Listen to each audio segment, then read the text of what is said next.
Lockdown के इस period का लाभ उठाते हुए आइए आपस में चर्चा करते हैं, कुछ बातचीत करते हैं कि हमारी भारतीय संस्कृति जिसको अब पूरे लॉकडाउन में स्वीकार कर लिया है, उस भारतीय संस्कृति में केवल खाना बनाना, केवल हाथ धोना, केवल स्नान करना प्रतिदिन, केवल तांबे के बर्तन प्रयोग करना, केवल आयुर्वेद, केवल योग, ये भारत की संस्कृति नहीं है।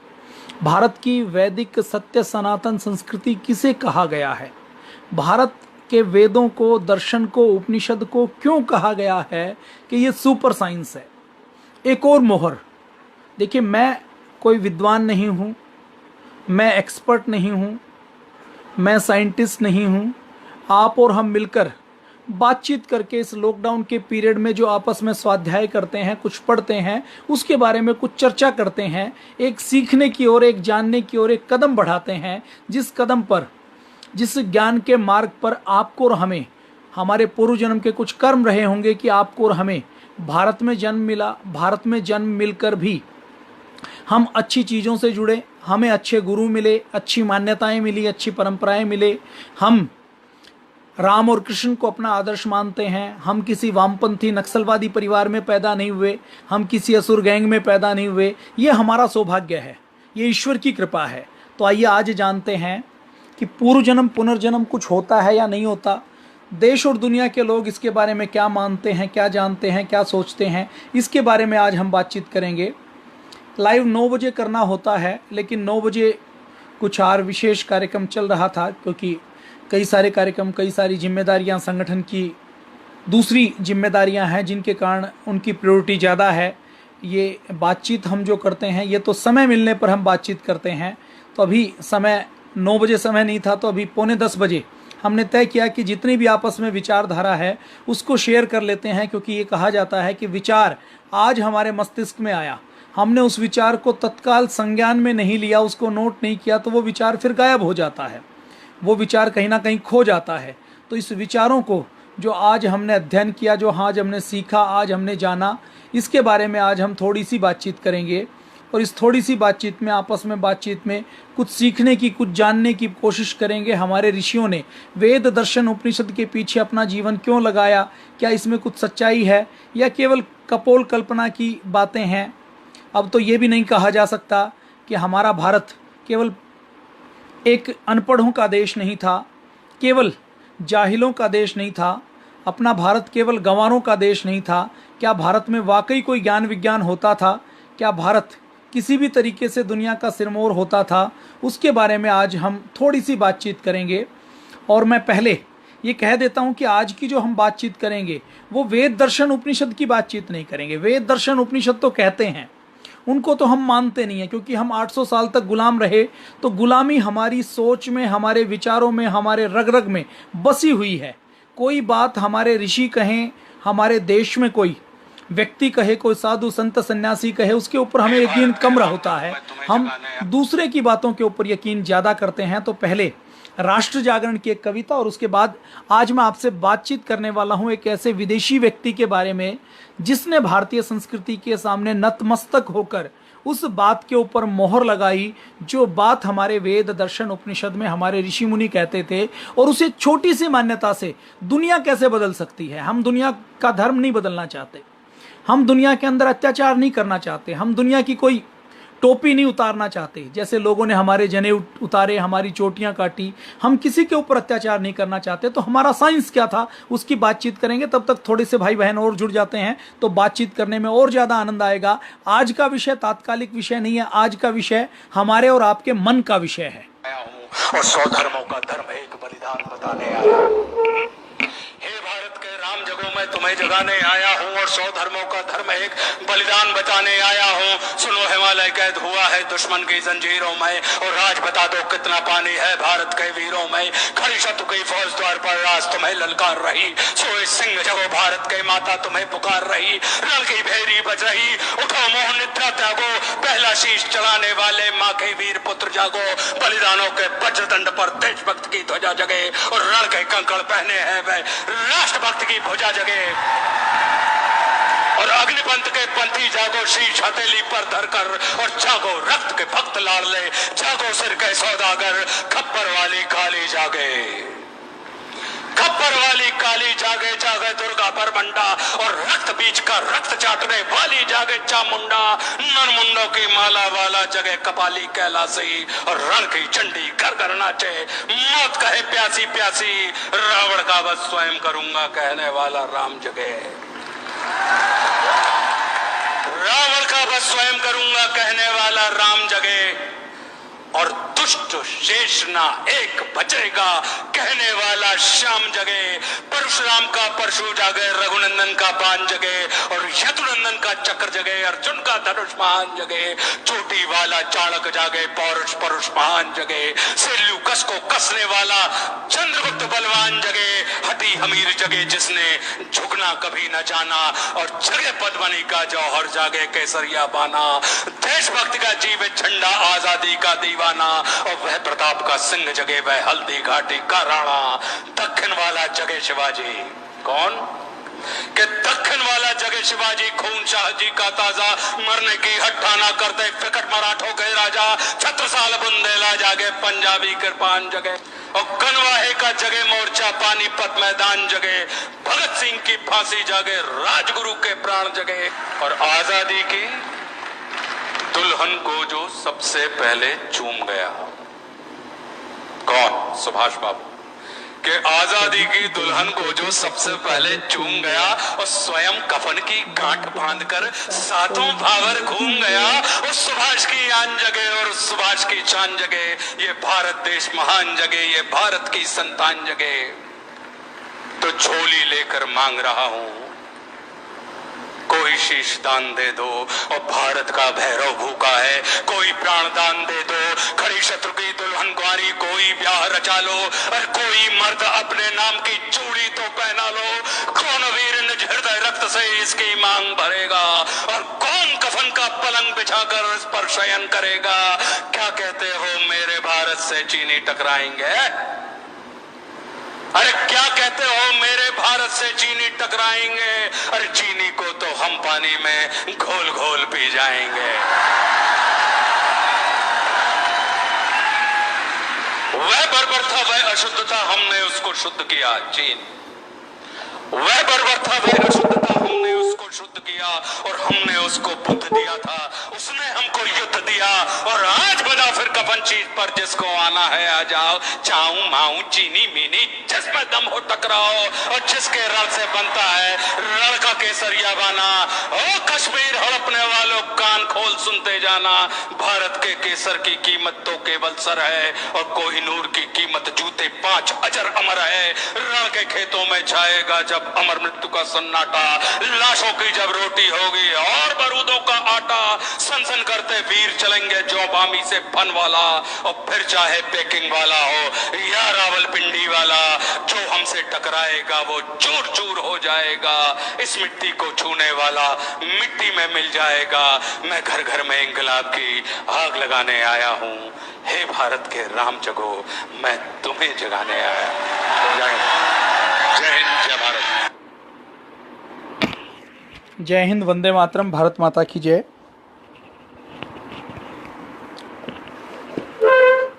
आज हम बातचीत करने वाले हैं जिन सिद्धांतों को, जिन मर्यादाओं को हम मानते हैं। देखिए, अपने भारत में हमारे भारतीय संस्कृति की, भारतीय वैदिक सनातन संस्कृति, वैदिक सनातन धर्म, वैदिक सनातन मान्यताएं, वैदिक सनातन विज्ञान, वैदिक सनातन सुपर साइंस, वैदिक सनातन जीवन पद्धति, इसको हम जीवन पद्धति कहें या धर्म कहें या धारण करने योग्य गुण कहें या एक मानव जीवन का मैनुअल कहें, जो वेद के रूप में, दर्शन उपनिषद के रूप में ईश्वर ने हमें देकर भेजा कि धरती के ऊपर आप लोग जाइए और इसके आधार पर अपना जीवन यापन आप करेंगे तो आपका जीवन सुखपूर्वक बीतेगा। तो हमारी मान्यताएं, जो हिंदू शब्द तो बाद में आया, वैदिक सनातन मान्यताएं हैं हमारी। उन मान्यताओं के अनुसार हमारे परम पूज्य स्वामी जी महाराज, श्रद्धेय आचार्य जी, पूज्य गुरु जी और हमारे जितने भी वरिष्ठ गुरुजन हैं, उनके माध्यम से जो हम थोड़ा बहुत अभी सीख पाए उसकी चर्चा हम करते हैं। ये कोई विद्वतापूर्ण चर्चा नहीं है, मैं कोई एक्सपर्ट नहीं हूँ, ये मैं पहले से ही कहता हूँ। मैं केवल एक जिज्ञासु साधक आप समझ सकते हैं, और जिज्ञासु साधक भी वो जिसके पास समय की बहुत कमी रहती है, जो केवल संगठन के और सेवा के कार्यों में लगे रहते हैं तो बहुत अधिक अध्ययन करने का समय भी नहीं मिलता। तो उन सब के बीच में, जैसी जो चर्चा के बीच में हम कुछ निष्कर्ष निकाल पाए, कुछ निचोड़ निकाल पाए, तो उसमें ये समझा कि योग और यज्ञ ये हमारी संस्कृति के मूल स्तंभ हैं। और उसके अतिरिक्त यदि देखा जाए तो हमारी संस्कृति, हमारी वैदिक संस्कृति की जो मूल मान्यताएं हैं, जो दूसरे पंथों से हमें अलग करती हैं, ईसाई से, यहूदियों से, मुसलमानों से, वो हमारी मान्यता है आत्मा की अमरता, कर्मफल का सिद्धांत कि जो कर्म हमने किए हैं उसका फल हमें 100% भुगतना पड़ेगा, उसका फल मिलेगा। और तीसरा पूर्व जन्म और पुनर्जन्म, पुनर्जन्म का सिद्धांत, पुनर्जन्म है तो पूर्व जन्म अपने आप हो गया। ये 3 सिद्धांत हमारी भारतीय संस्कृति के मूल में हैं। यही सिद्धांत ऐसे हैं जिनके ऊपर हम ये कहें कि हमारी संस्कृति, हमारी परंपराएं, हमारी मान्यताएं, हमारी जीवन पद्धति टिकी हुई है। अब यहूदी पुनर्जन्म को नहीं मानते, अब पुनर्जन्म को नहीं मानते तो कर्मफल को भी नहीं मानते, अब ये दोनों चीज़ों को नहीं मानते तो आत्मा की अमरता को भी नहीं मानते। ईसाई भी ऐसे ही हैं, ईसाई में दोनों ही टाइप की आप बात कर लीजिए तो दोनों ही ऐसे हैं, कुछ थोड़े कट्टर ज़्यादा हैं, कुछ थोड़े से सॉफ्ट हैं। हमारे मुस्लिम समुदाय के भाइयों की बात करें तो उनकी मान्यता भी ऐसी ही है कि पुनर्जन्म, पूर्व जन्म ऐसी कोई चीज़ नहीं होती। कर्मफल को भी बहुत अधिक वो उस रूप में नहीं मानते। तात्कालिक सारे पंथों के अंदर जितने महापुरुष हुए हैं या सारे पंथ जिनको अपना महापुरुष मानते हैं, उन लोगों ने बातें तो अच्छी की हैं, अच्छी बातें की हैं कि अच्छा करना चाहिए। हमारी मान्यताओं को स्वीकार करवाने के लिए कुछ लोगों ने कहा है कि तलवार भी चलानी चाहिए, लेकिन तलवार चलाते चलाते भी उन्होंने कुछ अच्छी बातें कही हैं। किसी महापुरुष ने, किसी भी धर्म गुरु ने यदि 100 बातें कही हैं, 100 बात में से 5, 10, 20 बातें बहुत गलत हैं, तो भी 180 बातें, 80-90% बातें उन्होंने देखने में, सुनने में, कहने में, करने में अच्छी की हैं।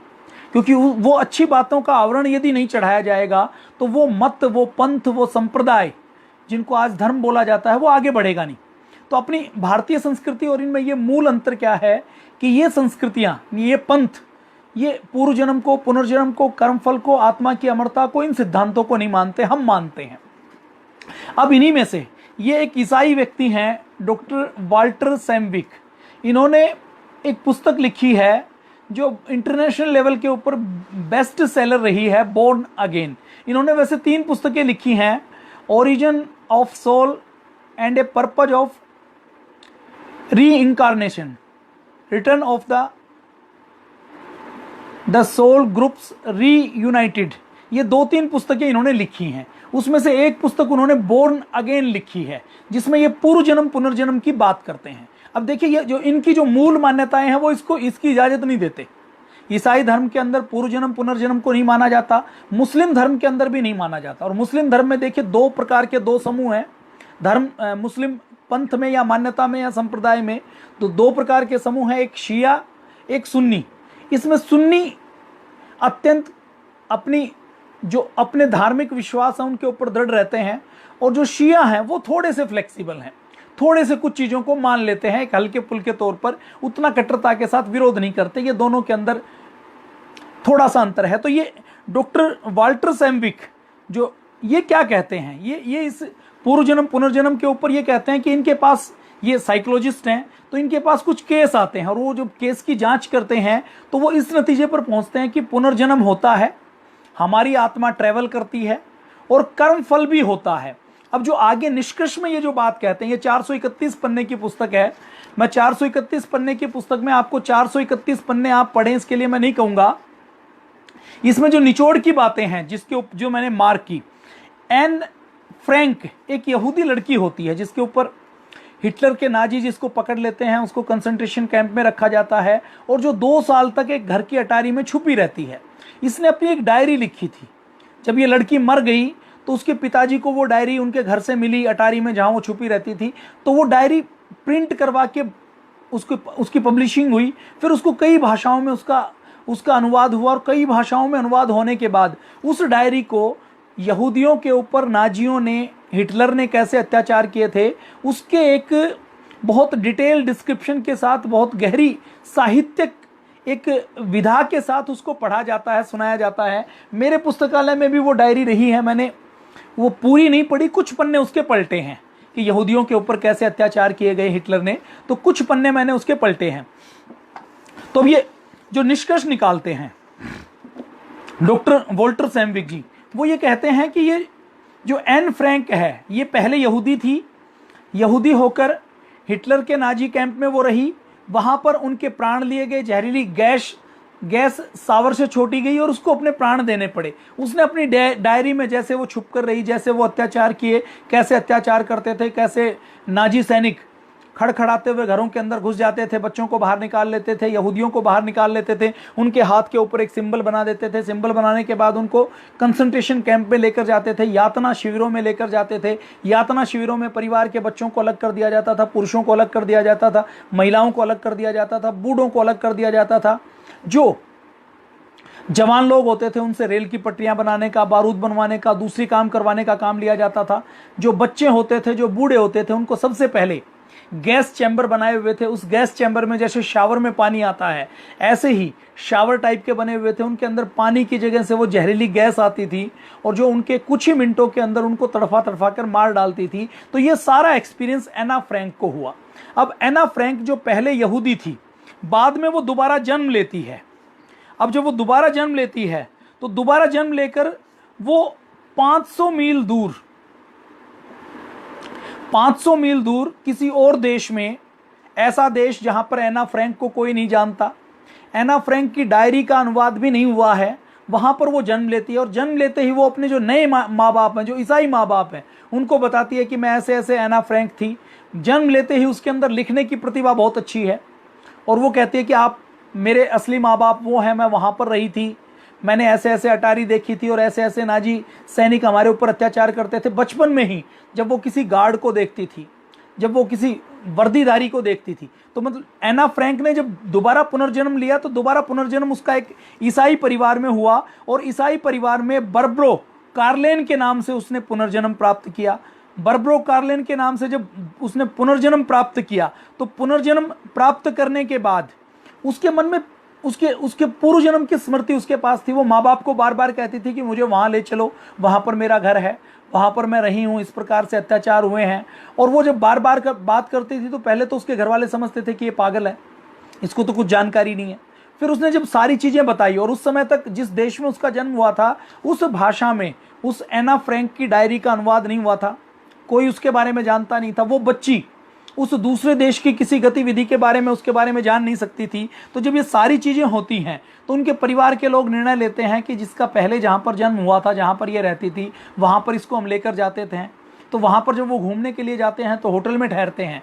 तो होटल से जब उनके दूसरे जन्म के, नए जन्म के पिताजी टैक्सी बुलाते हैं तो वो कहते हैं कि टैक्सी बुलाने की जरूरत नहीं है, मेरा जो घर है पुराने वाला, जो अब म्यूजियम बना दिया गया है, क्योंकि एना फ्रैंक ये बहुत पॉपुलर हो गई, क्योंकि इसकी डायरी विश्व की अलग अलग भाषाओं में इसका ट्रांसलेशन हुआ, इसकी पब्लिशिंग हुई, लोग उसको खूब पढ़ते थे, खूब अच्छे तरीके से उसने, खूब यथार्थ तरीके से साहित्यिक भाषा में उसने नाजियों के अत्याचार के बारे में बातचीत की थी। तो उसके घर को म्यूजियम बना दिया जाता है। तो जब माता पिता के साथ जब वो देखने के लिए जाती है तो वो कह देती है कि जिस होटल में हम ठहरे हैं उससे वॉकिंग डिस्टेंस के ऊपर है और टैक्सी मंगवाने की ज़रूरत नहीं है। तो उनके दूसरे जन्म के पिताजी को बहुत अचरज होता है कि इसको कैसे पता है। और फिर वो जब उस म्यूजियम में जाती है, जो उसका घर जो बाद में म्यूजियम बना दिया गया, तो उस म्यूजियम के अंदर वो जाती है तो वो कहती है कि सीढ़ियाँ चेंज कर दी गई हैं, वो ये सीढ़ियाँ वो नहीं हैं, ये लेआउट यहाँ से ये बदला है। फिर वो एक दीवार के पास जाती है और दीवार के पास खड़ी हो जाती है, दीवार प्लेन है, उसके ऊपर कहती है कि यहाँ पर चित्र लगाए हुए थे। अब उसकी माँ को कोई चित्र दिखाई नहीं देते तो वो गैलरी के, म्यूजियम के रखरखाव करने वाले गार्ड को बुलाते हैं, उनसे कहते हैं कि यहाँ पर कोई चित्र थे क्या। तो उन्होंने, गार्ड कहता है कि हाँ यहाँ पर चित्र थे, हमने उनको उतारा है टेम्परेरी, ताकि उनको ग्लास के अंदर लगा सकें, ताकि उस म्यूजियम को देखने के लिए जो लोग आते हैं वो उनको छेड़छाड़ करके उनको नष्ट ना कर पाएँ। तो इससे भी प्रूव होता है कि वो वहीं थी। उसके बाद जब वो उस अटारी में जाती है जहाँ पर वो 2 साल तक नाजी सैनिकों से छुप कर रही थी और छुप कर रहते रहते वो रोज़ अपनी डायरी लिखती थी, तो वहाँ पर जाते ही वो डर जाती है। और उसके बाद उसके दैनिक जीवन में देखा जाए तो वो गार्ड को देखकर, पुलिस को देखकर डरती है। क्यों डरती है? क्योंकि पुलिस को, गार्ड को, मिलिट्री के किसी व्यक्ति को देखती है तो उसके मन में पिछले जन्म की स्मृति क्या बनी हुई है कि पुलिस, गार्ड या मिलिट्री का मतलब, वर्दीधारी का मतलब ऐसा व्यक्ति जो अत्याचार करके मारने का काम करे। अगले जन्म में, उस जन्म में जब वो नाजियों की कैद से बचने के लिए 2 महीने तक अटारी में कैद, 2 साल तक अटारी में कैद रहती है, तो वो केवल बीन्स खाते हैं। तो उसका जब नेक्स्ट जन्म होता है तो उसको बीन्स से गहरी नफरत होती है, वो खाने में सब कुछ खाती है लेकिन बीन्स नहीं खाती। तो अब ये जो एन्ना फ्रैंक का मामला है, इसमें पहले जन्म में वो यहूदी है, दूसरे जन्म में क्या है, दूसरे जन्म में ईसाई है। अब यहूदियों के ऊपर दूसरी मान्यताओं वालों ने अत्याचार किया। अब दूसरी मान्यताओं वालों ने जब अत्याचार किया, अब यदि वो जो वाल्टर सैमविक है वो निचोड़ में कहता है, मैं ये जो आपको है ना 431वें पन्ने के ऊपर जो निचोड़ है मैं उसकी बात करता हूं। डिटेल में बात मैं बाद में करूंगा, अलग अलग चरणों में भी हम बातचीत करते रहेंगे।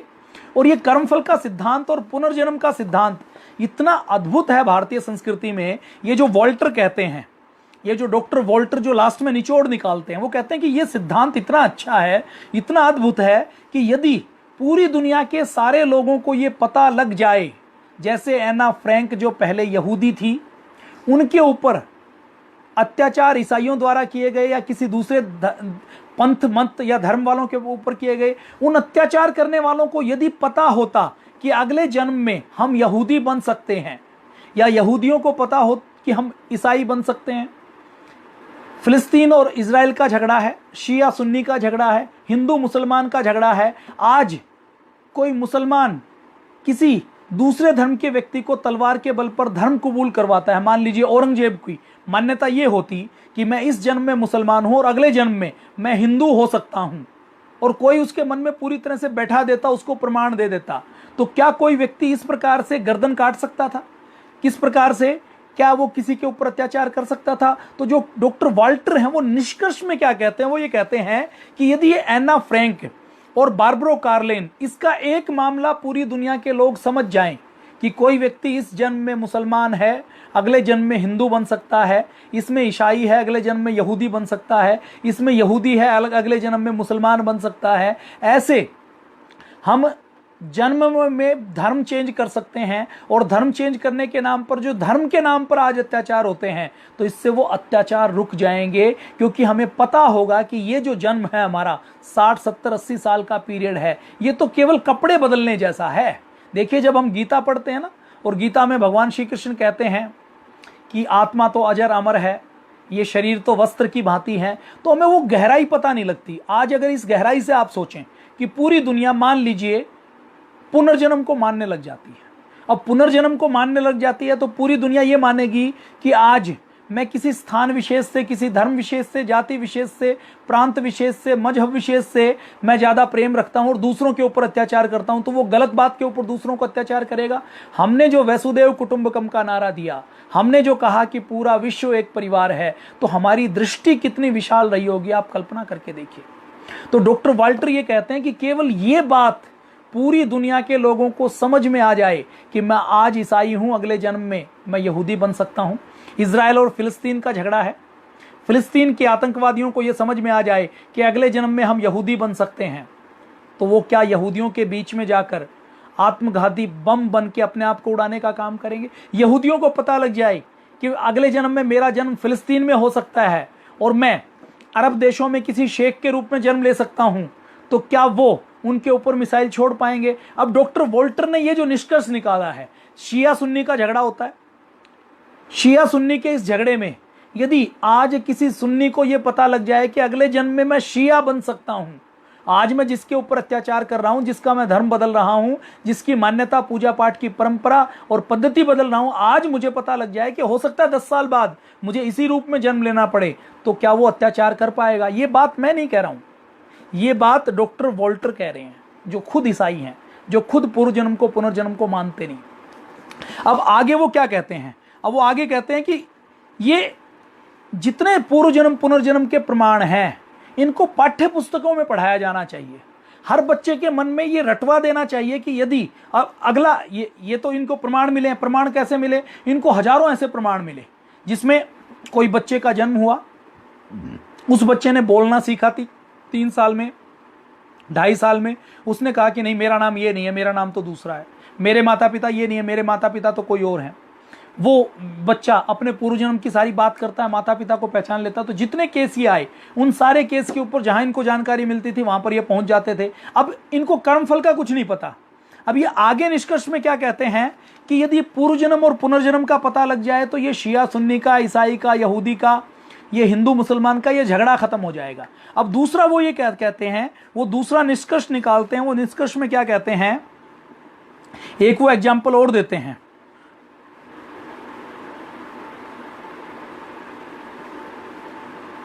वो एग्जाम्पल देते हुए आगे कहते हैं कि ये जितना भी है जो हमारा जीवन है, ये जो दुनिया है, वो उसको एक कहावत के रूप में कहते हैं, we are the fish not the rivers. मतलब हम नदियां नहीं है, हम तो मछलियां हैं, हमारी चीजें चेंज होती रहती हैं। और वो कहते हैं कि जितनी मान्यताएं हैं, ये मान्यताएं बहती हुई नदियों की तरह हैं जिनको सागर के अंदर मिलना है। हम इस नदी में हैं, हम उस नदी में हैं, हमें जाना कहाँ है, जाना तो वहीं पर है, मिलना तो वहीं पर है।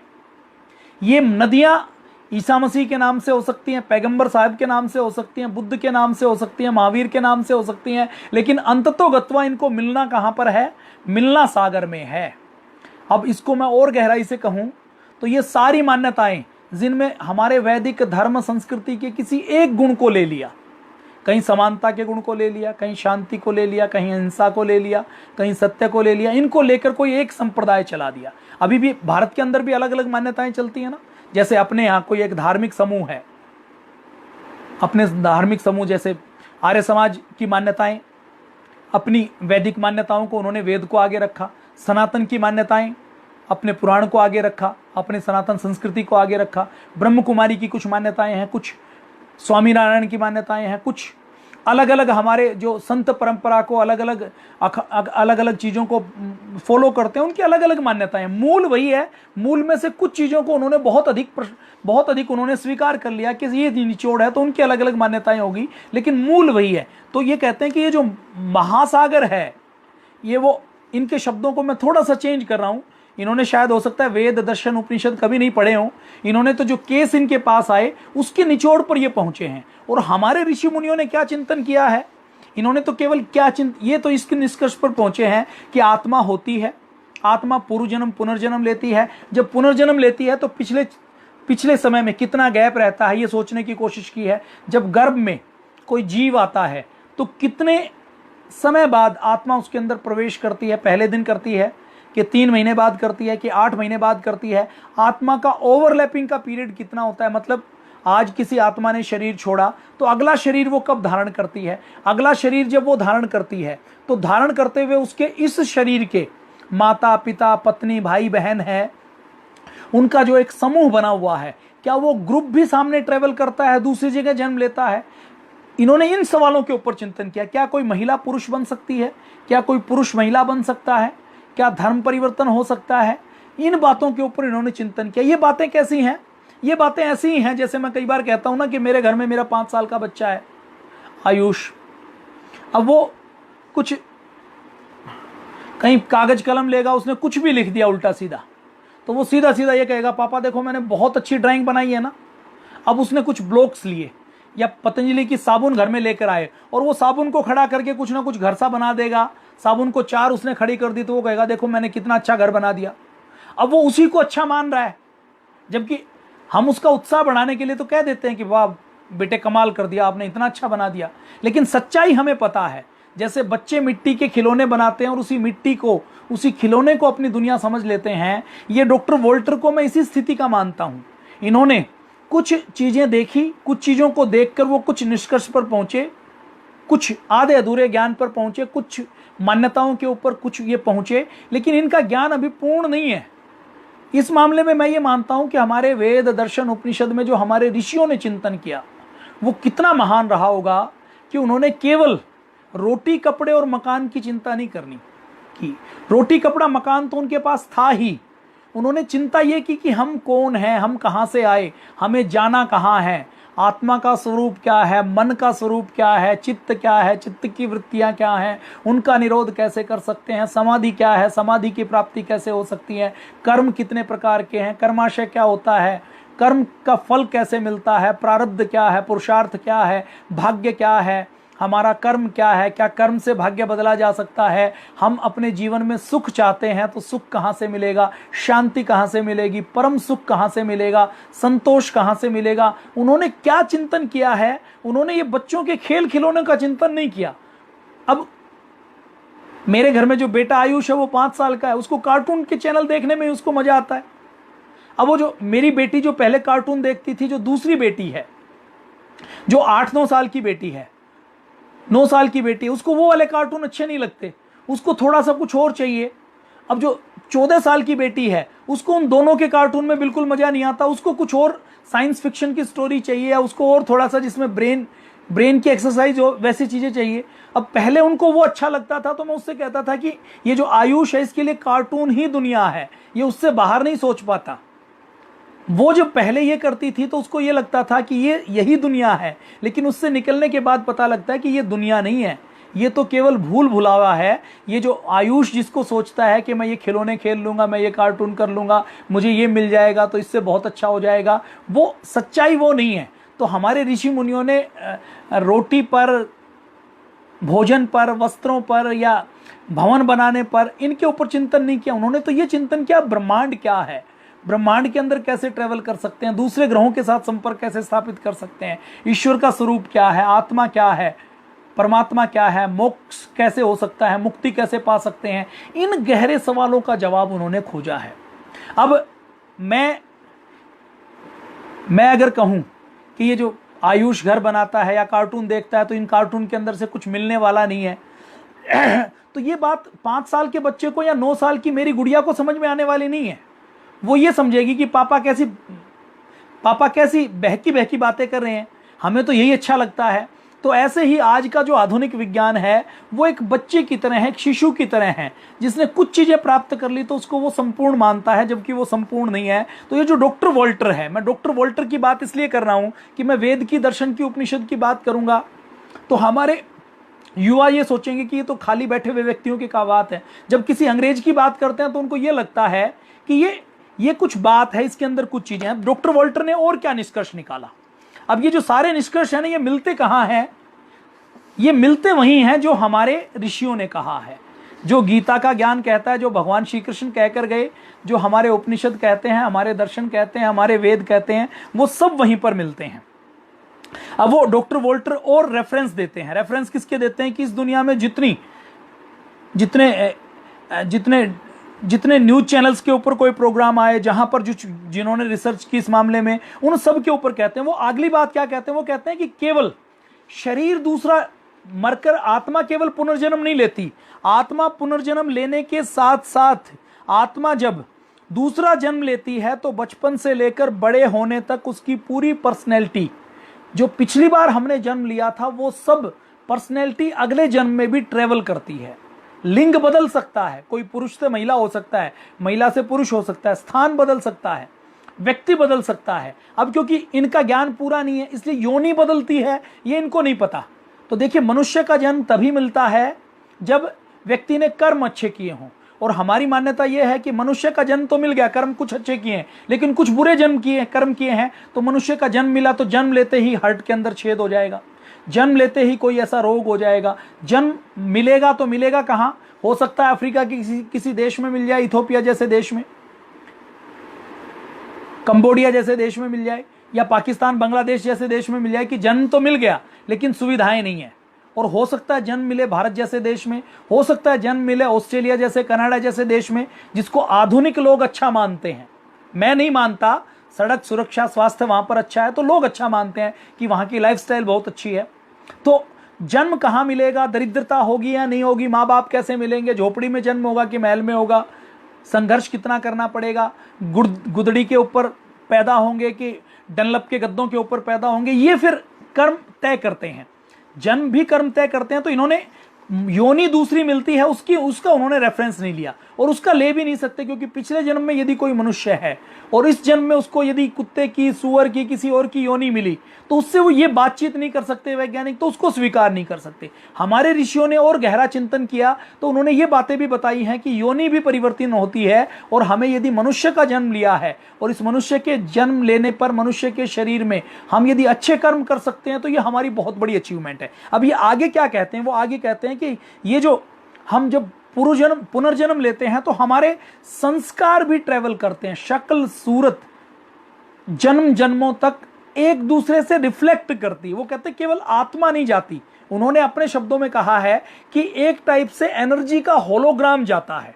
उन्होंने जिन केस की स्टडी की उसमें यह पाया कि जैसे किसी का एक्सीडेंट हुआ और एक्सीडेंट होकर जिसकी पसलियां टूटी तो उसकी छाती के ऊपर हल्का सा कोई मार्क या कोई निशान मिल जाएगा। उन्होंने फोटोग्राफ कलेक्शन की, जो एना फ्रैंक की फोटोग्राफ और जो अगले जन्म में उनका जो पुनर्जन्म हुआ उन दोनों की फोटोग्राफ को उन्होंने कलेक्शन किया, और फोटोग्राफ को कलेक्शन करके केवल कलेक्शन नहीं किया, उन्होंने उन फोटोग्राफ को बहुत डिटेल में छापा है। और छापते उन्होंने कैसे छापा आपको देखिए, मैं एक दिखाता हूं। ये देखिए, ये उन्होंने एक पुनर्जन्म की बात की है, ये मैं नाम भी बता देता हूं, हनान मैंसोर अगली जन्म में सूजन की ओर में हुई। तो आप देखेंगे वो ये कहते हैं कि इनको उल्टी और सीधी फोटो देखते हैं तो इनके अंदर आपको इनकी आईज के अंदर, इनकी आई बॉल्स के अंदर, इनके हाव भाव के अंदर कलर त्वचा का अलग हो सकता है, शरीर अलग हो सकता है, हाइट मोटाई अलग हो सकती है, पतलापन अलग हो सकता है, मजबूती अलग हो सकती है, लेकिन हम देखेंगे तो एक रिफ्लेक्शन भी ट्रेवल करता है। अब जो इनके जो शब्द हैं, जो ये जिनको ये जस्टिफाई पूरी तरह से नहीं कर पाए, उसको मैं अगर कहूं अपनी भारतीय संस्कृति के भाषा में, तो हमारे ऋषियों ने जो कहा ना कि चित्त के अंदर से संस्कार ट्रेवल करते हैं। आगे ये जो कमाल की बात कहते हैं वो ये कहते हैं कि ये मान्यता, यदि पुनर्जन्म की मान्यता को सब मान ले, और आज यदि कोई 60 साल का 70 साल का हो गया, तो अभी आधुनिक विज्ञान क्या कहता है कि 20 30 40 साल तक जिसको जो सीखना है वो सीख लीजिए, और इस उम्र तक यदि हमने कुछ नहीं सीखा और कोई विद्या हम सीखना चाहते हैं और अभी तक हमने नहीं सीखी, तो अब आगे सीखने का लाभ नहीं है, क्योंकि बुढ़ापे में हम उसका प्रयोग नहीं कर पाएंगे। अब ये डॉक्टर वोल्टर कहते हैं कि ये पुनर्जन्म का सिद्धांत हमें ये ताकत देता है कि हम कोई विद्या, कोई ज्ञान इस जन्म में स्वीकार करेंगे, सीखेंगे, तो वो ज्ञान घनीभूत होकर अगले जन्म में भी ट्रेवल करने वाला है। अगले जन्म में हम उसी ज्ञान को दोबारा सीखेंगे। तो यदि मान लीजिए कोई लेक्चर है, कोई क्लास है, जो 1000 घंटे सीखने से कोई स्किल आता है, कोई दक्षता आती है, कोई काम आता है, हमने इस जन्म में उसकी प्रैक्टिस की है, तो वो काम अगले जन्म में हम करेंगे, तो दूसरे व्यक्ति को सेम काम को सीखने में यदि 1000 घंटे लगने वाले हैं, हमने पहले से वो किया हुआ है, तो उसको रिकॉल करने में, उसको दोबारा से सीखने में डॉक्टर वॉल्टर ये कहते हैं कि वो हम 200 से 300 घंटों में सीख लेंगे, 400 घंटे 500 घंटे में सीख लेंगे। तो वो आगे क्या कहते हैं कि ये पुनर्जन्म पूर्वजन्म का सिद्धांत मानने से व्यक्ति के अंदर इतनी ताकत आ जाएगी कि मैं कुछ कर रहा हूं, अच्छा मैं करूंगा तो वो मुझे आगे भी काम आने वाला है। मेरा समय केवल इन 80 सालों में, 70 सालों में इस शरीर के साथ खत्म होने वाला नहीं है। अब वो आगे जो कहते हैं, वो आगे ये कहते हैं, तीसरी बात वो कहते हैं कि यदि इस पूर्वजन्म और पुनर्जन्म के सिद्धांत को पूरी दुनिया मान ले, और ये आगे अपने निष्कर्ष निकालते हैं, वो कहते हैं कि पूर्व जन्म और पुनर्जन्म में जो कुछ हम करते हैं वो उसको कर्मफल के, अब इन्होंने कर्मफल नहीं पढ़ा है तो कर्मफल का नाम नहीं दिया, इन्होंने कहा कि जो कुछ अच्छा या बुरा होता है तो वो अच्छा और बुरा, उसका प्रभाव इस जन्म में और अगले जन्म में भी हमारे ऊपर पड़ता है। ये 3 निष्कर्ष ये निकालते हैं। बाकी इनकी पुस्तक क्योंकि बहुत लंबी है, बहुत 430 पन्ने की पुस्तक है, मैंने कुछ निचोड़ के रूप में बताए हैं। इन्होंने कुछ चीजें और भी लिखी हैं। और क्या लिखी हैं? उन्होंने जो बताया है कि पुनर्जन्म की जो समझ है, इनके ऊपर शोध करना चाहिए और इनको पाठ्यक्रम में लागू करना चाहिए। अगर वर्तमान सरकार या भारत की सरकार भारत को अच्छा बनाना चाहती है, भारत के अंदर नैतिकता लाना चाहती है, देखिए व्यक्ति को हम कितना ही समझाएं, वो नैतिकता को तभी मानता है जब उसको लाभ हानि का पता होता है। भारत के अंदर रेड लाइट तुरंत क्रॉस कर देते हैं, बेल्ट नहीं लगाते, हेलमेट नहीं लगाते। आप ऑस्ट्रेलिया में चले जाइए, ऑस्ट्रेलिया में कानून सख्त हैं, वहां पर मॉनिटरिंग होती है और वहां पर सभी को पता है कि मैंने रेड लाइट जंप की, मेरे लाइसेंस के 9 पॉइंट हैं, एक रेड लाइट जंप की तो 3 पॉइंट चले जाएंगे, और 3 बार मेरे से गलती हो गई तो लाइसेंस मेरा जब्त कर लिया जाएगा और मैं एक तरीके से अपाहिज हो जाऊंगा। मैं ऑस्ट्रेलिया के अंदर, यूएसए के अंदर, यूके के अंदर, कनाडा के अंदर सर्वाइव नहीं कर सकता। वहां जिसके पास गाड़ी नहीं है ना, गाड़ी चलाना जो नहीं जानता, जिसके पास गाड़ी नहीं है वो अपंग हो जाता है, वो फिर ट्रेवल नहीं कर पाता, मूवमेंट नहीं कर पाता। तो वहां पर जिनको पता है कि इस रेड लाइट के जंप करने का ये दंड है, तो वहां पर रेड लाइट जंप नहीं होती। वहां पर सीट बेल्ट लगाने के लिए किसी को कहना नहीं पड़ता, वहां पर किसी को रोक कर हेलमेट चेक करना नहीं पड़ता, क्योंकि बाय डिफॉल्ट सबको पता है कि ये नियम है, इसका पालन करना है। ऐसे ही हमने पूर्व जन्म और पुनर्जन्म को जिस दिन हमारे पाठ्यक्रम में लागू कर दिया, बच्चा 5 साल का जन्म लेता है और जन्म लेते ही हमने उसको सिखाना शुरू कर दिया कि बेटा कुछ भी गलत करेगा तो उसका फल भुगतना पड़ेगा, उसका फल रिवर्स लौट कर आएगा, अच्छा करेगा तो कई गुना ज़्यादा होकर आने वाला है। तो ये दुनिया बहुत अच्छी बन जाएगी। अभी जो हमारी जो वैदिक सनातन संस्कृति है ना, जिसमें आप और हम आते हैं, जिनको आज की भाषा में हिंदू कहा जाता है, इन हिंदू लोगों को पूरी दुनिया में सबसे शांत क्यों माना जाता है, सबसे अच्छा क्यों माना जाता है, झगड़ा करने वाला क्यों नहीं माना जाता, भारत को शांति प्रिय देश क्यों माना जाता है? क्यों? क्योंकि हमारे डीएनए में हमें बचपन से ये सिखाया गया है कि जैसी करनी वैसी बननी। हम बचपन में चींटी को मारते हैं, तो चींटी को मारते हुए यदि हम चींटी की टांग तोड़ते हैं तो दादी क्या कहती है? दादी ये कहती है कि तुम इसकी टांग तोड़ोगे तो अगले जन्म में कोई तुम्हारी टांग तोड़ेगा, ये तुम आदमी बनेगा, तुम्हें कीड़ा बनना पड़ेगा और ये तुम्हारी टांग तोड़कर तुम्हें इसका फल भुगतना पड़ेगा। ये हमें बचपन से सिखाया जाता है कि नहीं सिखाया जाता? हमें ये सिखाया जाता है कि चींटी की भी रक्षा करनी है। हमें पंच महायज्ञ के बारे में सिखाया जाता है कि हमें अपने आसपास के जीव जंतुओं को भोजन करवाना है, अतिथि को भोजन करवाना है, देवताओं को भोजन करवाना है। और यज्ञ ये भी एक अद्भुत साइंस है, किसी दिन इसके बारे में भी बातचीत करेंगे। तो ये जो हमारी भारतीय संस्कृति और मान्यता है, जो हमारे डीएनए में सिखाया गया है, जिसके बारे में हम देखिए बचपन में हमारी परंपरा में हमें ये सिखाया जाता है, लेकिन आज बात करें तो हमारे देश के युवाओं को अपनी संस्कृति के अंदर यकीन नहीं है, वो मानते नहीं है, वो गीता को नहीं मानते, वो पूर्व जन्म पुनर्जन्म को नहीं मानते और कर्मफल को तो बिल्कुल ही नहीं मानते। कर्मफल की बात ही उनसे करें तो वो क्या कहेंगे कि ये देखो जो घोटाला करता है वो तो बहुत ऐश से बहुत लंबी गाड़ी के अंदर घूमता है, उसका तो बंगला बहुत बड़ा है। अब हमारे पास इसके उत्तर नहीं होते कि हम उसका तार्किक, लॉजिकल और हम उसका क्या उत्तर दें। देखिए एक किसान है जो 10 सालों से फसल बो रहा हो गया है, तो उसका मैसेज आ रहा है, तो इसलिए तो फसल बोने के बाद उसके घर में अनाज भरा हुआ है, वो खूब पकवान बनाकर खाता है। एक दूसरा अनाज है जिसने पहले कभी फसल नहीं बोई, उसका खेत नहीं है, उसने बंजर जमीन के ऊपर हल चलाना शुरू किया, तो हल चलाते चलाते उसके पास खाने लायक नहीं है। बाहर से कोई व्यक्ति देखेगा तो क्या देखेगा? एक व्यक्ति जो खेत में नहीं जाता वो घर में हलवा बनाकर खाता है, क्योंकि पहले का घी, पहले का आटा उसके पास रखा हुआ है। और दूसरा व्यक्ति जो बंजर जमीन में हल चला रहा है, जो आज पुरुषार्थ कर रहा है, उसको वो जब देखेगा कि ये तो हल चला रहा है और ये पसीना पहुंच रहा है, लेकिन इसके पास खाने के लिए सूखी रोटी भी नहीं है, तो वो उसका अंदाजा नहीं लगा पाएगा। जब कर्म का फल मिलता है तो उस फल को पकने में समय लगता है, तो उसके बाद उसका फल मिलता है। तो हमें कर्म फल के सिद्धांतों के बारे में पूरी जानकारी जिस दिन हो जाएगी, हम लॉजिकल जब अपने बच्चों को, पूरे समाज को समझाना शुरू कर देंगे। हमने केवल अपने हिंदू देश में हमने केवल पूर्व जन्म को, पुनर्जन्म को, आत्मा की अमरता को, कर्म फल को और ईश्वर के स्वरूप को और धर्म के स्वरूप को यदि हमने समझा दिया तो अपने भारत का आधे से अधिक कल्याण हो जाएगा। ऐसा हमारे देश के अलग अलग विद्वानों का मानना है, और मुझे भी ऐसा लगता है कि जो विद्वान कहते हैं वो 100% सत्य है। यदि 100-200 युवा संकल्प ले लें कि हर जिले में जा जाकर, हर विद्यालय में जा जाकर हम ये 4 चीजें लोगों को सिखाएंगे, योग करना, यज्ञ करना, इसका वैज्ञानिक लाभ, इसके साथ साथ पूर्व जन्म, पुनर्जन्म, आत्मा की अमरता, कर्म का स्वरूप और ईश्वर का स्वरूप, ये 5-6 चीजें हम बेसिक कोई सब लोग वेद पढ़ नहीं सकते, वेद के विद्वान नहीं हो सकते, सब शास्त्र नहीं पढ़ सकते, लेकिन पूज्य स्वामी जी महाराज कहते हैं धर्मात्मा सब हो सकते हैं। तो उसके लिए हमने यदि इतनी चीजें समझा ली तो बहुत बड़ा काम हो जाएगा। ये कुछ चीजें, कुछ बातें हमने की हैं। मैं कल आपसे और इसके बारे में बातचीत करूंगा कि आध्यात्मिकता विज्ञान बन जाएगी। डॉक्टर वोल्टर ये कहते हैं कि हमने यदि इस पूर्व जन्म के सिद्धांत को वैज्ञानिक रूप से सिद्ध कर दिया और पूरी दुनिया के लोगों ने स्वीकार कर लिया तो ये धर्म के झगड़े खत्म हो जाएंगे। ये कहना कि मैं श्रेष्ठ हूं, ये दूसरा गलत है।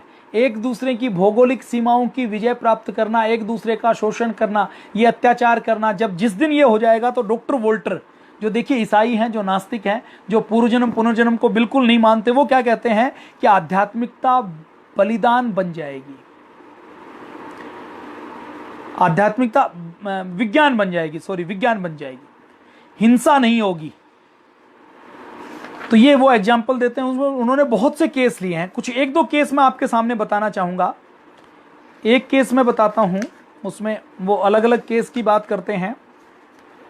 ये जो पुनर्जन्म होता है तो उसमें 2-3 कुछ सिद्धांत बताते हैं। अब ये जो इनके सिद्धांत है ना, इससे अच्छे सिद्धांत हमारे अलग अलग दर्शन में हैं। आपको दर्शन पढ़ने की आवश्यकता, पढ़ सकते हैं तो जरूर पढ़िए, लेकिन जो नहीं पढ़ सकते वो विद्वानों के निचोड़ भी सुन सकते हैं, उसमें उनको पता लग जाएगा। वो कहते हैं कि आत्मा जन्म लेती है और आत्मा के जिनसे संपर्क होते हैं, मान लीजिए जिनसे बहुत गहरा प्रेम होता है, उन गहरे प्रेम वाले व्यक्तियों के समूह के साथ भी जन्म लेती है। कई बार पति पत्नी है, जो पिछले जन्म के पति पत्नी है, वो अगले जन्म में भी पति पत्नी के रूप में या जुड़वा भाई बहन के रूप में भी जन्म ले लेते हैं। मतलब जिनका बहुत ज्यादा इमोशनल अटैचमेंट है, वो अगले जन्म में भी इमोशनल अटैचमेंट के साथ जन्म लेते हैं।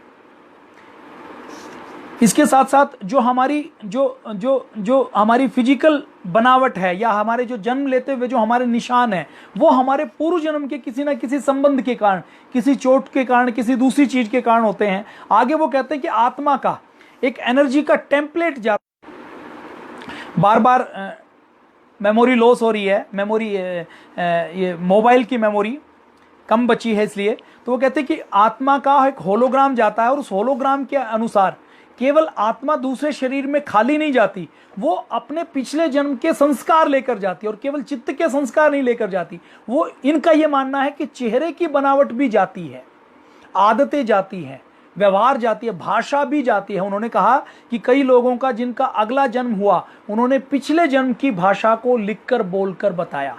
अलग अलग केस उन्होंने लिए हैं। अभी क्योंकि मोबाइल बंद हो जाएगा तो उसमें एक वो केस बताते हैं कि एक मुशीर अली थे। मुशीर अली कहाँ के थे?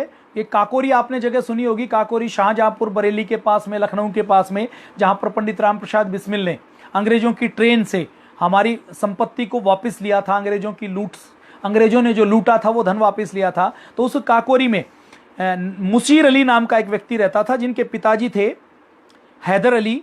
वो कुछ भीख मांगने का काम करते थे, और उनका जो मुशीर अली है, ये तांगा जिसको खड़खड़ा वहां पर कहा जाता था, वो चलाने का काम करता था। 30 जून 1980 को वो सुबह सुबह जब वो तांगा चला रहा था तो ट्रैक्टर से उसकी टक्कर हो गई। तो ट्रैक्टर से टक्कर होने के बाद उसको गंभीर चोट लगी, और गंभीर चोट लगने के बाद उसकी डेथ हो गई। अब डेथ होने के ठीक 1 साल बाद वो वहीं के पास के किसी इलाके में 20-30-50 किलोमीटर दूर के आसपास वो बजबागर के नाम के गांव में जन्म लेता है। और जो उसका दूसरा जन्म होता है वो एक हिंदू परिवार में होता है। अब जब वो हिंदू परिवार में जन्म लेता है तो उसका नाम नरेश होता है। अब जब वो नरेश बचपन में 2-3 साल का होता है ना, तो जैसे तांगा चलाते हैं ना, ठक ठक करके हाथों को हिला के, तो वो बचपन से ही तांगा चलाने की, खड़खड़ा चलाने की एक्टिंग करता है। और जो जैसे अब एक्टिंग करता है तो घर में कोई रस्सी है तो रस्सी को पलंग से बांध के उसको, जैसे तांगे का घोड़े से बंधी हुई है, वैसे उसको चला के, उसको हिला के तांगे को चलाने की जो एक्टिविटी है उसी को करता है। घर में कोई तांगा नहीं है, कोई चलाने वाला नहीं है। फिर उसके बाद उर्दू के शब्द बोलता है, उसको कोई देखता नहीं है, तो नमाज पढ़ने की शक्ल में वो जमीन के ऊपर बैठकर नमाज पढ़ने की कोशिश करता है। कोई देखता है तो वो सकपका जाता है। और जब वो 4 साल का होता है तो अपने पिछले जन्म के बारे में वो बताना शुरू करता है। तो बाई चांस उनके पिछले जन्म के पिताजी हैदर अली उनके पास के किसी पड़ोस के गांव में घूमने के लिए आते हैं, तो वो उनके पीछे चल देता है कि ये मेरे पिताजी हैं। अब हैदर अली उनको अपनाता नहीं है। क्यों? क्योंकि हैदर अली को पता है कि मैं मुसलमानों के मोहल्ले में रहता हूँ, किसी को मैंने कहा भी कि ये बच्चा है, ये मेरा पिछले जन्म की बातों को जानता है, और ये इस बच्चे का, मेरे मुशीर अली का पुनर्जन्म हुआ है। तो मुसलमान तो बहुत कट्टर होते हैं, वो उसका विरोध करेंगे, वो उसका जाति बहिष्कार करेंगे। तो वो कहता है कि नहीं, ये सच नहीं है, वो नकार देता है। फिर उसको कहता है कि ये बहकी बातें करता है, तो इसको किसी तांत्रिक के पास ले जाओ। तांत्रिक के पास भेज देते हैं, तो भी वो भूलता नहीं है। तो भी फिर वो नरेश जिद लगाते रहता है, अकेला घर जाने के लिए निकल लेता है। तो फिर उसके माँ बाप सोचते हैं कि चलो एक बार जाया जाए। अब वो हैदर अली के घर पहुंचते हैं। घर जाकर वो मुशीर अली की अटैची से लेकर दूसरी सारी चीज़ों को पहचान लेता है, घर के सारे सदस्यों को पहचान लेता है। मुशीर अली ने किसी एक व्यक्ति से पैसे लेने थे तो वो बता देता है कि मैं जब पिछली बार मरा था तो मरने से पहले मुझे उस व्यक्ति से पैसे लेने थे, वो वापस लिए या नहीं मिले। घर के अकाउंट के बारे में जानकारी दे देता है, जो किसी दूसरे व्यक्ति की जानकारी होना मुश्किल है। तो हार कर हैदर अली को और मुसलमान परिवार को ये मानना पड़ता है कि ये मुसीर अली का जन्म नरेश के रूप में दोबारा हुआ है। अब उसमें मुख्य बिंदु क्या निकलते हैं? बिंदु ये निकलते हैं कि जो एक आत्मा के जाने के दूसरी आत्मा के जन्म लेने के बीच में जो समय है वो 1 साल का है। दूसरा क्या निकलता है? दूसरा निकाल ये लगता है कि वो सटीक पहचान लेते हैं, पिछले जन्म वाले को पहचान लेते हैं। तीसरा ये है कि नरेश के यहाँ छाती के दाईं ओर एक निशान है, एक जन्म से ही एक दोष है, निशान है, कुछ दबा हुआ है। तो वो हिस्सा ऐसा है कि उसकी जो मुशीर अली की मौत हुई थी उसके वहीं भी छाती के ऊपर वहीं पर चोट लगी थी। तो डॉक्टर पसरीचा जो एक इसका निरीक्षण करते हैं, इस सारे मामले का वैज्ञानिक एनालिसिस करते हैं कि इसमें सच क्या है, झूठ क्या है, वहम क्या हो सकता है, इसमें कोई षड्यंत्र हो सकता है। तो वो कहते हैं कि ये उसलिए हो सकता है, वो आगे निष्कर्ष निकालते हैं। फिर कहते हैं कि देखिए पूर्व जन्म और पुनर्जन्म होता है तो इसके मुख्य बिंदु निकल कर आते हैं जो डॉक्टर वाल्टर निकालते हैं इस केस में। वो कहते हैं कि धर्म के अंदर परिवर्तन हो सकता है।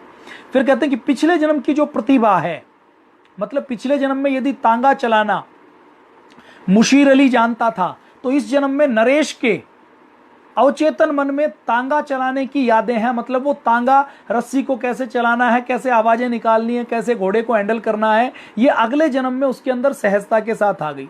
फिर आगे वो निष्कर्ष निकालते हैं कि जो पिछले जन्म का व्यवहार है, वो पिछले जन्म का व्यवहार भी मुस्लिम शैली में प्रार्थना करना, उर्दू के शब्द बोलना, वो उसके अगले जन्म में आ गया। फिर कहते हैं भौगोलिक स्मृति, वो कहते हैं कि वो कहां पर था, उसका घर कहां पर है, वो कितनी दूर है, उसके बारे में भी स्मृति आगे अगले जन्म में ट्रेवल करती है। फिर आगे कहते हैं कि भाषा भी ट्रेवल करती है। वो कहते हैं जो भाषा उर्दू मुशीर अली ने पिछले जन्म में सीखी थी, अगले जन्म में जब नरेश के रूप में उसका जन्म हुआ तो वो उर्दू के शब्द बोल सकता था। अब मान लीजिए भाषा पूरी नहीं आती, अब सबको पिछले जन्म की स्मृति नहीं होती, ईश्वर ने एक व्यवस्था बनाई है, उस व्यवस्था के विरुद्ध यदि ईश्वर कर देगा तो होगा क्या कि इस जन्म में हमारे घर में किसी बच्चे ने जन्म लिया, अब उसकी अटैचमेंट हमसे नहीं होगी, उसकी अटैचमेंट रहेगी पिछले जन्म में जहां वो उसके पति पत्नी या बेटे बेटियां थी। तो सारे संसार का व्यवहार नहीं कर चल पाएगा। तो ये कुछ अपवाद होते हैं, जहां पर कुछ अपवाद होते होते कुछ लोगों को स्मृति रह जाती है। तो आगे वो भाषा की बात आती है। तो इस जन्म में यदि हम कोई ज्ञान लेते हैं, हम गीता पढ़ते हैं, हम वेद दर्शन उपनिषद पढ़ते हैं, तो निश्चित तौर पर अगले जन्म में भी वो हमारे काम आने वाले हैं। अगला वो डॉक्टर वाल्टर क्या निष्कर्ष निकालते हैं? वो कहते हैं कि पूर्व जन्म के जो जन्म दोष हैं, जैसे छाती की दाहिनी ओर का दबा हुआ हिस्सा है, पसली के ऊपर चोट लगी थी, वो भी अगले जन्म में ट्रेवल किया। तो जो ठाकुर रोशन सिंह कहते हैं ना, पंडित राम प्रसाद बिस्मिल जब जेल में फांसी होने वाली है, जब भी दंड लगाते हैं तो जेलर उनसे पूछता है कि क्यों दंड लगा रहे हो, अभी तो ये शरीर खत्म होने वाला है। तो पंडित राम प्रसाद बिस्मिल कहते हैं कि इसलिए दंड लगा रहा हूं ताकि शरीर इतना मजबूत बन जाए कि अगले जन्म में भी मेरे संस्कार जाएं तो मैं जन्म लेते ही दंड लगाना शुरू करूं और अगले जन्म में फिर भारत माता की कोख में जन्म लेकर मैं अंग्रेजों के साथ संघर्ष करूं। तो ये मान्यता हमारी है कि पूर्व जन्म के दोष, पूर्व जन्म की प्रतिभाएं, पूर्व जन्म का व्यवहार, पूर्व जन्म की स्मृति, पूर्व जन्म की भौगोलिक जानकारियां, पूर्व जन्म का ज्ञान, वो सब सामने आता है। तो ये मैंने एक किस्सा आपके सामने बताया। अब इस समय हो गया है, दोबारा से संकेत आ रहा है। तो ये हमारी भारतीय संस्कृति बहुत महान है। मैं कहता हूँ ये सुपर साइंस है। अभी जो हवाई जहाज बने हैं, जो परमाणु बम बने हैं, जो आइंस्टीन से लेकर लोगों ने थ्योरी दी हैं, जो मोबाइल फ़ोन बने हैं, जो कंप्यूटर बने हैं, जो विज्ञान हम देख रहे हैं, ये बहुत सतही विज्ञान है। इसके अंदर बहुत बड़े परिवर्तन होने वाले हैं। पहले सौर मंडल की जानकारी नहीं थी, कहते थे सूर्य पृथ्वी के चारों ओर चक्कर लगाता है। 400 साल पहले मानना पड़ा कि पृथ्वी सूर्य के चारों ओर चक्कर लगाती है। पहले ब्रह्मांड की जानकारी नहीं थी, शनि क्या है, बृहस्पति क्या है, शुक्र क्या है, मंगल क्या है, सोम क्या है, इन सब की जानकारी नहीं थी, इनके कितने उपग्रह हैं इसकी जानकारी नहीं थी। अब आकाश गंगाओं की खोज कर ली है और आज पता लगा कि सूर्य जैसे तो लाखों तारे हैं, उससे 20,000 गुना बड़े, 2 लाख गुना बड़े सूर्य से भी तारे हैं। आज पता लगा है, अभी कल परसों खबर आई है कि वैज्ञानिकों ने कहा है कि जैसे हमारा ब्रह्मांड है ऐसे ही पैरेलल एक यूनिवर्स है, एक ब्रह्मांड है, और उस ब्रह्मांड में हमारे यहाँ जो फिजिक्स के नियम काम करते हैं वहाँ के फिजिक्स के नियम बिल्कुल उल्टे हैं। तो अभी हमारा ज्ञान बहुत उथला है, बहुत सतही है। यदि हमें ज्ञान प्राप्त करना है तो पाखंड रहित, ढोंग रहित हमें हमारे पुराने वैज्ञानिकों की शरण में आना पड़ेगा। हमारे धर्म ग्रंथ केवल पूजा पाठ के कर्म कांड के ढकोसले नहीं हैं, वो विशुद्ध विज्ञान है। लेकिन विशुद्ध विज्ञान जब कई लाख साल बाद जब हम उसको पढ़ते हैं तो उसके सूत्र को हम जोड़ नहीं पाते, उसको हम डिकोड नहीं कर पाते। तो आज आवश्यकता है हम अपने विशुद्ध विज्ञान को, हमारे वेद के सूत्रों को डिकोड कर पाएं, उनको हम ऐसा बना पाएं, उनको ऐसा हम डिकोड करके लोगों के सामने रख पाएं, एक एक थ्योरी को रख पाएं, तो ये ब्रह्मांड के जितने रहस्य हैं वो सुलझ सकते हैं। ये रोटी कपड़ा मकान, ये सारी समस्याएं तो सुलझ ही जाएंगी। ये सारी समस्याओं के लिए तो हमें वेद को खोलने की आवश्यकता नहीं। महर्षि पतंजलि के केवल एक सूत्र को ले लें, यम नियम आसन प्राणायाम प्रत्याहार धारणा ध्यान समाधि, इसको भी छोड़ दीजिए अष्टांग योग को, केवल यम नियम का पालन कर लें तो पूरी दुनिया के संविधान इस केवल यम नियम के आगे पानी भरते हुए नजर आते हैं, केवल यम नियम के आगे। तो ये हमने कुछ बातचीत की है।